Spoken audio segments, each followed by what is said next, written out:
मैं अजित शाही firstpost.com के लिए इस वक्त मैं मौलाना मोहम्मद यासीन साहब के साथ बैठा हूँ। ये इमाम हैं उस मस्जिद के मार्गोखली गांव के, जो कि वेस्ट बंगाल के 24 नॉर्थ परगना डिस्ट्रिक्ट का वो गांव है, जहां पर आज से 5 दिन पहले 2 जुलाई 2017 को संडे को ये पूरा मामला शुरू हुआ, जहां पर शौविक सरकार नाम के एक लड़के पर आरोप आया है कि उसने फेसबुक पर इस्लाम के ख़िलाफ़ एक पोस्ट लगाया और वो अब पुलिस की गिरफ्त में है। मौलाना ये बताइएगा कि यहाँ के मुसलमानों का क्या रिएक्शन रहा, क्या रिस्पांस रहा जब उनको पता चला कि फेसबुक पर ये पोस्ट लगा है? যখন এটা জানা গেল, বহু ছেলেপিলে ছুটে আসলো বাইরে থেকে। আসার পরে আমরা এখানে মগরিব বাদ নামাজ ছিলাম। নামাজ বাদ দেখতে পেলাম যে ওরা মানে গণ্ডগোল করছে। তারপর পুরো জিনিসটা আমরা তো ফেসবুক ঘাঁটি না, ওরাই বললো যে বাচ্চা কাচ্চা যারা ছুটে এসেছিলো মুসলিম ছেলেপিলে বা অন্য অন্য সম্প্রদায় সবাই ছুটে আসার পরে দেখা গেল যে ওখানে ওই ছেলেটাকে নিয়ে সব ওরা করছে পাশের বাড়িতেই, ও কাকার বাড়িতে। তখনই আমরাও ছুটে গেলাম, যে দেখলাম যে বিষম মানে গণ্ডগোল হচ্ছে। তা জিজ্ঞেস করলাম, তো বললে ফেসবুকে এই জিনিসটা আমাকেও দেখালো একটা বাচ্চা। আমি দেখলাম, দেখে আমাকেও তো একটু মানে খুব খারাপ লাগলো যে জিনিসটা সত্যি জঘন্যতম জিনিস, খারাপ জিনিস। এটা একটা প্রতিবাদ বা কিছু করা দরকার। তবুও আমরা সেখানে খানিকটা বার্তা দিয়ে ছেলেপিলেদের, তারপর সঙ্গে সঙ্গী কিছু বাদী প্রশাসন এসে গেল, পুলিশ এসে গেল। আসার পরে আমরা যতক্ষণই ছেলেটাকে ঘরের ভেতর দেখেছিলাম, তারপরেই পুলিশ যখন আসলো, পুলিশ ঘরে ঢুকলো, তালা খুলে দিল। দেওয়ার পরে দেখলো সমস্ত লোকজন ওখান থেকে চলে গেল। ঘরের ভেতর থেকে পুলিশ বেরিয়ে এসে বলছে এখানে আসামি নেই। আমরা তো দেখলাম সত্যি আসামি সেখানে ছিল, কিন্তু পুলিশ বেরিয়ে এসেও আসামি নেই। তখন পুলিশ খুব চিন্তিত হয়ে গেল যে আসামি কোথায় গেল। তারপরেই যে ওর কাকা পুলিশ অফিসার, তিনি নিজেই পুলিশ মানে মেজবাবু তানাকে গ্রেপ্তার করে থানায় নিয়ে গেল। বললো ঘাড় মানে মাথা টানলে ঘাড় আসবে বলে ওনাকে নিয়ে গেলেন। নিয়ে যাওয়ার পরে আমরা যে যার মতন এখান থেকে চলে গেলাম। আর কোনো কিছু সেই মুহূর্তে আর হলো না।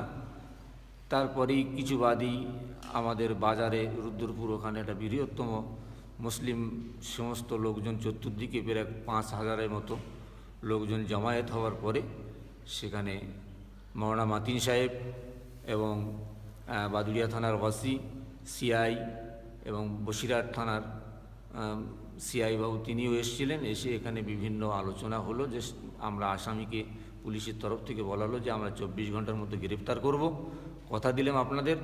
মুসলিম সমস্ত মানুষ তো খুব ক্ষুব্ধ, মানে ক্ষুব্ধ হয়ে খুব মানে উন্মুক্ত। তখন মাতিন সাহেব হাত জোড় করে বললেন যে আমাকে আপনারা ডেকেছেন, আমি এসেছি, আপনাদের কাছে কথা দিলাম প্রশাসন যদি এইভাবে না কোনো রকম কিছু বিধি ব্যবস্থা না করে তার আমরা ব্যবস্থা নেব পরে।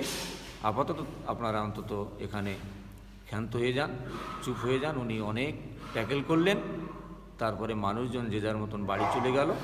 তারপরের দিন থেকে আবার সেই মানে দুপুরের পর থেকেই শুরু হয়ে গেল। কিন্তু রাত্রেই তাকে আমরা যেটা শুনেছি প্রশাসনের মুখ থেকে, রাত্রে 2টোর পরে তাকে গ্রেপ্তার করেছেন, তার বাড়ি থেকেই গ্রেপ্তার করেছে। অথচ तो यहाँ पे शौविक सरकार का घर आपके मस्जिद से 20 मीटर की दूरी पर 20 मीटर दूरी है। तो उसके घर पर हमला किसने किया? कौन लोग थे जिन्होंने उसके घर पे हमला किया? ওর ঘর হামলা করেছিল যে বাইরের থেকে বেশ কিছু এখানকার মানুষজন অনেকটাই সংযত ছিল, কেন এরা অতটা নিয়ে ঘাটাঘাটি করে না, বোঝে না।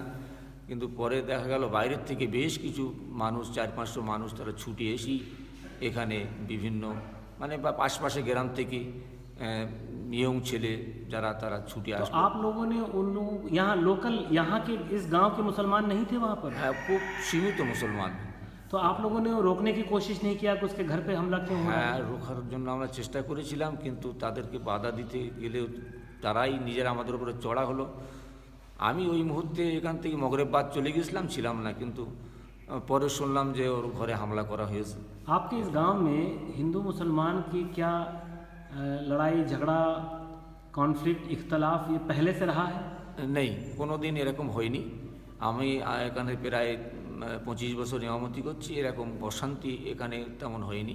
শান্তিপ্রিয়ভাবেই আমরা ছিলাম। কিন্তু এই ছেলেটার এই পরিচিত মানে মানে ছবিটা করার জন্য বা এই বিভিন্ন মানে যে অসভ্যজনক কাজটা করার জন্যে মুসলিমরা খেপে গিয়ে একটা দুর্ঘটনা ঘটেছে, কিন্তু সেই বৃহত্তম আকারের আমাদের এই মাগুরখালি ঘটেনি।